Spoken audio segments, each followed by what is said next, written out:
I think the problem is leadership. I think the word leadership and what we assume it to be. You know, a lot of people, Barbara Kellerman talks about this, think of leadership as a noun. It's a person in a position and a role, and the further up it is, the more ego there might be. I think there's one and only one condition required for leadership. This is Barbara Kellerman again. It's that you have a follower.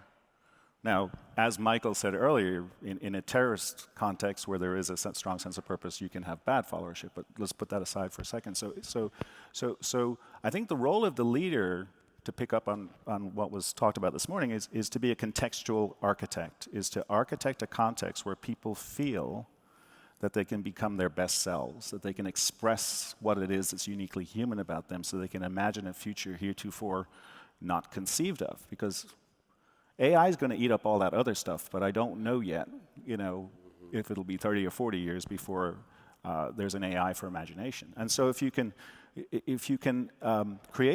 architect a context within which you unlock discretionary effort, and the way I define discretionary effort is the things you do because you want to or because you're compelled to, not because you're told to, right? And so if there is an environment where the capital outlay is small, but the opportunity to exercise that which motivates you, whether that's on the creative side, the execution side, the coaching side, I'd bet on that. But that means that leadership is different. And there was a big discussion yesterday about this notion of, you know, the middle layer, the frozen layer, the permafrost layer, whatever you call it, you know, middle managers as dinosaurs.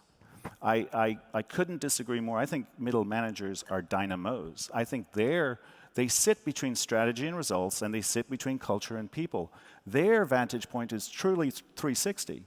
And instead of kind of piling onto them, I think if we like unlocked their ability to make sense of what's going on and go with the flow towards control or towards creativity, autonomy, that's where the real juice happens. You can't really dictate it where you're at. You're essentially betting on that layer, if you want to call it layer.